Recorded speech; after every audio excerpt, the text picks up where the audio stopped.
everybody, and welcome back to Unorthoblocks. My name is SpiderHearts, and this is episode 23. So, I'm going to start off with some clips that didn't make it into the last episode. So, what we're going to end up doing to start with is I put in a super smelter in this building here. And I'm gonna roll some of that footage right now. This is my super smelter. It's just a bunch of furnaces with some kelp blocks. And what I've been doing is I just kind of lay out all of the furnaces. Okay. I used to have just 10. We'll just do a stack of stone for right now, just for demonstration purposes. Because this is 27 chests right here. All you have to do is split up the thing that you want to smelt, and then just kind of add them all in. Now, this is like super not efficient. I don't know what I was thinking, adding more chests to my super smelter here. And then just add in the kelp blocks here. So then, by the time that you get it all done, it's already done. So then all you just have to do is tear it all down. On the other hand, I have space for a super smelter.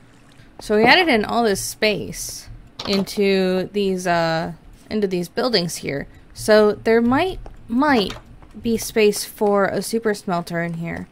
I'm gonna have to go take a look at some tutorials and see what I can find. If I need to expand out this back here, that's fine. That's a mistake I made. We're gonna need 3 barrels, 1 for fuel, 1 for input, and 1 for out. Because this is gonna be like a small coffee shop. You got the counter for the baristas here, and then there's a back room right here. And then for the smelter, we have fuel, input, and then output. And we can add another barrel in here for symmetry. Alright, so I got a basic furnace set up with about 15 or 16 furnaces, and then I've got a couple of mine carts with a couple of loaders here, and the red line is for fuel and the blue line is for items. And so the carts are gonna like continue to load and deposit items until everything is full. And then output is right here. Now I'm going to have to figure out how to load both the inputs and the output into different locations, because I want both the input output or both these inputs and the outputs to be loaded in and out from these shops down below. Now they don't all have to be, oh hi wandering trader, they don't all have to be in this shop here. Like we could do just the inputs in this shop and then the outputs in that shop. That could work.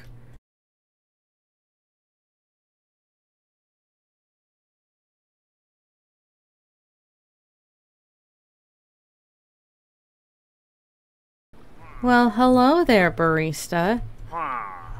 Yes, I hope you like your new position at the coffee shop.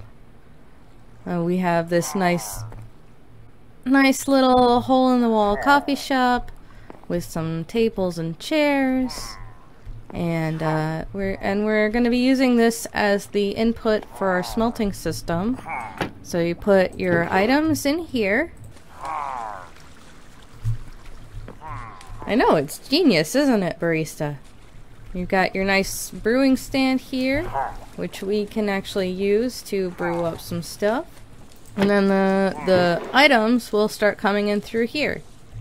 I also ended up putting in the interior for this. This is going to be the local government shop, where you can pick up your pillaging license. It's like a DMV or a Secretary of State. I'm still working on hiring up the help, or training up the help. We've got Doris here, but Doris needs a friend. And then they have, you know, they usually have at the DMV like a counter to tell you where you are in line, but obviously this one, this counter is run through portals. Portals is just known to crash all the time, so it's just like that. There's not enough budget to fix it. And then don't mind the hole in the wall. I'm still working on adding in the interiors for the rest of these shops. Something else that I did was I put in this little secret passageway between the two shops to make it easier for me in particular to go between shops without having to deal with some of the locals while I'm trying to work on making their street nicer. Up here is the smelter. We have this nice rail line here. Red goes to fuel, blue goes to items, and purple is the output. This dropper here will end up spitting items back into this water stream here, and the water stream will end up going down to the items.